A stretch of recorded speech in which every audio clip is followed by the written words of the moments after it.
우리는 혼자가 아니라는 뜻입니다. 하나님께서 우리가 어떤 것을 고민하기 전에 무엇을 원하는지 다 알고 계십니다. 다만 하나님께서 우리의 바람을, 소망을 모두 알고 계신다는 것을 모르기 때문에 믿음이 무너지는 것이죠.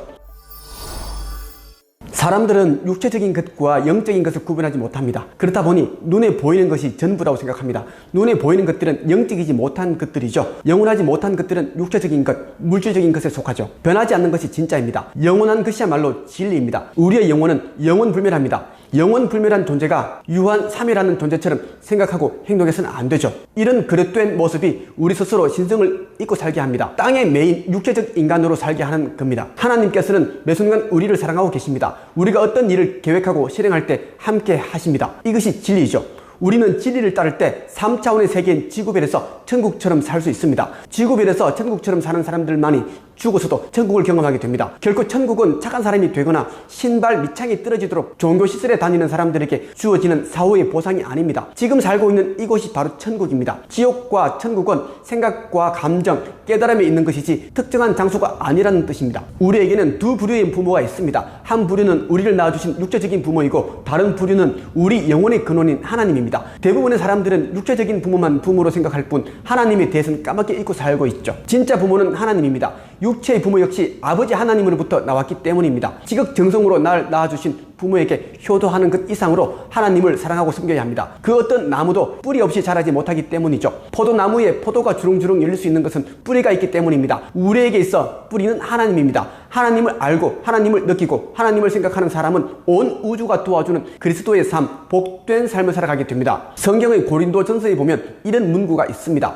내가 나 된 것은 하나님의 은혜로 된 것이니 내게 주신 그의 은혜가 헛되지 아니하여 내가 모든 사람들보다 더 많이 수고를 하였으나 내가 한 것이 아니요 오직 하나님과 함께 하신 하나님의 은혜로다. 모든 것은 하나님의 은혜로 된 것들입니다. 내가 누리고 있는 모든 것들은 하나님으로부터 온 것들이죠. 겉으로 보기에는 내가 다른 사람들보다 더 열심히 살아서 이룬 것 같지만 실상은 하나님께서 계획하고 세령하신 것들입니다. 하나님의 은혜로 되지 않은 것은 하나도 없습니다. 하나님께서는 이미 우리를 위해 모든 것들을 준비해 놓으셨습니다. 그것을 깨닫기 위해서는 고차원의 의식을 가져야 하죠. 의식 수준이 낮은 사람들은 세상이 지옥처럼 비춰질 것이고 의식이 높은 사람들의 눈에는 모든 것이 기회로 보일 것입니다. 자신이 바라는 것을 받아들이고 볼 수 있는 영적인 눈을 가진 자가 되어야 합니다. 우리가 부유한 삶, 복된 삶을 살기 위해서는 의식이 너무나 중요합니다. 아니 의식이 전부라고 해도 과언이 아니죠. 오죽하면 성경에는 보통의 의식을 고차원으로 높이는 내용들로 가득 차 있을까요? 주의를 기울여서 성경을 읽는다면 예수께서 하시는 말씀들 대부분이 의식 변화에 대한 내용이라는 것을 알 수 있습니다. 우리는 예수처럼 높은 의식층에 도달하기 위해 힘써야 합니다. 우리는 의식 상태를 고차원으로 높이기로 결정하고 그렇게 해나가야 한다는 겁니다. 저는 과거에 자살을 수천 번 생각할 만큼 지독한 가난에 시달렸습니다. 작가가 되기 위해 7년 동안이나 하루 2끼 라면만 먹으며 원고 쓰기에 매달렸죠. 서울의 종로구 해화동과 영등포구 영등포 시장 근처 고시원에서 망동을 하면서 치열하게 원고를 썼지만 출판사로부터 500번 이상 퇴짜를 맞았습니다. 7년 만에 한 출판사와 출판 계약을 하고 작가가 될 수 있었습니다.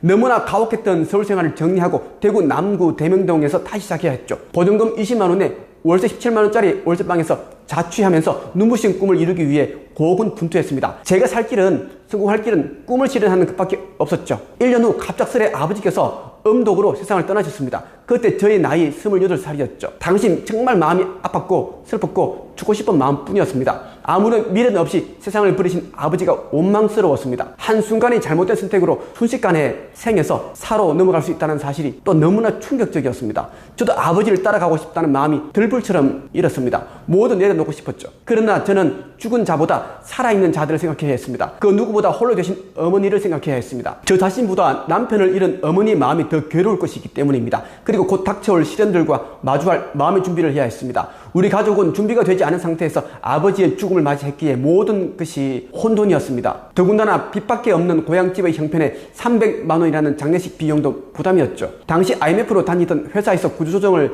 당한 큰 누나와 큰 매형, 신협과 정비공장에서 쥐꼬리만한 월급을 받고 있는 작은 누나와 작은 매형이 장례식 비용 때문에 심하게 말다툼을 하는 것을 봐야 했습니다. 평소 잘 지내던 형제들 사이에 고성이 오고 갔죠. 돌아가신 아버지는 말없이 냉동고에 누워있는데 산자들은 돈 때문에 서로 상처 주고 하는 모습에 저는 가난이 얼마나 무서운지 뼈저리게 깨닫게 되었습니다. 저는 아버지의 입관 절차를 마치고 나서 마음속으로 3가지를 생각했습니다. 아버지에게 하는 나 혼자만의 약속이었습니다. 첫째, 혼자 되신 어머니에게 경제적으로 잘 해드리겠다. 둘째, 생전에 아버지를 무시하고 업신적인 사람들에게 성공이라는 결과물로 복수하겠다. 셋째, 물려받게 되는 빚, 유산을 나 혼자의 힘으로 갚겠다. 저는 마음속으로 한 3가지 약속을 아무에게도 말하지 않았습니다. 그저 묵묵히 아버지와 약속을 지키기 위해 목숨 걸고 노력했습니다. 그에게 빚 유산을 갚기 위해 낮에는 초, 중, 고등학생들 독서논술 지도를 했습니다. 그리고 밤부터 새벽까지 글을 써야 했죠. 당시 제가 사치한 것이라곤 자취방에서 홀로 삼겹살에다 맥주 한두 병을 사다 마신 것과 라면 대신 돼지국밥을 사 먹은 정도였습니다. 그만큼 안 먹고 안 사고 안 만나고 치열하게 살았습니다. 그 결과 2년 만에 빚을 다 갚을 수 있었습니다. 저는 하나님을 제 영혼의 부모라고 생각합니다. 육체의 부모는 늙고 병들어 세상을 떠나지만 하나님께서는 영원불멸한 존재이자 사랑 그 자체이신 분이죠. 하나님은 교회나 성당과 같은 특정한 종교시설에만 계시지 않고 모든 곳에 편재해 계신 우주의 대원리이자 정신임을 잘 알고 있습니다. 제가 굳이 울부짖으며 아버지 하나님을 찾지 않아도 아버지께서는 언제나 저와 함께 하신다는 것을 잘 알고 있습니다. 내가 마시는 물에도, 내가 들으시는 공기에도, 내가 즐겨 듣는 음악에도, 사랑하는 사람들이 목소리에도, 내 눈에 들어오는 모든 것들에 하나님께서 편재해 계시죠. 저는 이런 깨달음을 얻은 후 혼자 있다고 해서 결코 외로운 것이 아니라는 것을 알게 되었습니다. 오히려 홀로 있는 시간이 하나님에게 가장 가까이 다가갈 수 있는 시간임을 알게 되었습니다. 저는 성경 문구를 좋아합니다. 당시 자취방 여기저기에 제가 좋아하는 성경 문구를 출력해서 붙여두었습니다. 성경 문구를 보며 따라 소리내어 읽곤 했죠. 내 안에서 에너지가 빛처럼 나온다는 것을 느꼈습니다. 저는 예수께서 하셨던 말씀처럼 나는 세상의 어둠이 아니라 빛임을 깨달았습니다. 특히 마태복음의 9절 가운데 구하라 그리하면 너희에게 주실 것이요 찾으라 그리하면 찾아낼 것이요 문을 두드리라 그리하면 너희에게 열릴 것이니 라는 문구가 제 마음속 깊이 각인되었습니다. 이 문구를 볼 때마다 이런 생각이 들더라고요. 아버지 하나님께서는 힘들다고 좌절하지 말고 원하는 것을 구체적으로 구하면 그것을 나에게 주시겠다고 약속하셨지. 그래, 그만 힘들어하고 내가 바라는 것을 찾자. 그리고 포기하지 말고 계속 두드리자. 그러면 곧 열릴 테니까. 힘든 삶을 사는 사람들에게 이보다 희망을 주는 문구도 없다고 생각합니다. 대부분의 사람들이 힘들어하는 이유는 당장 어떤 해결책이나 희망이 보이지 않기 때문입니다. 그들은 하나님께서 모든 것을 주관하신다는 것을 알지 못하죠. 그러니 외롭고 두려운 것입니다. 외로움과 두려움은 좌절과 절망으로 내몰고 포기하게 만듭니다. 우리와 하나님은 하나입니다. 물론 하나님께서는 우리보다 더 위대한 분이시죠. 그분의 자녀인 우리는 전지전능한 존재입니다. 쉽게 말해 우리는 하나님과 마찬가지로 신적인 존재라는 것이죠. 하나님께서는 우리의 육체 속에 거하고 계십니다. 그러니 우리는 혼자가 아니라는 뜻입니다. 하나님께서 우리가 어떤 것을 고민하기 전에 무엇을 원하는지 다 알고 계십니다. 다만 하나님께서 우리의 바람을, 소망을 모두 알고 계신다는 것을 모르기 때문에 믿음이 무너지는 것이죠. 우리는 하나님에 대한 믿음으로 계획하고 실행해야 합니다. 그분에 대한 믿음으로 시작하고 끝을 맺어야 합니다. 지금의 저는 200억 자수성가 부자가 되었습니다. 저는 다른 부자들과는 달리 밑바닥에서부터 많은 어려움을 극복하고 부자가 되었기 때문에 많은 사람들이 저를 찾아오고 있습니다. 그들에게 조언하고 있는 것은 여러분도 저처럼 될 수 있다는 겁니다. 세상에는 후천적 부자가 대부분이니까요. 이번 영상 많은 도움이 되었으면 좋겠습니다. 감사합니다.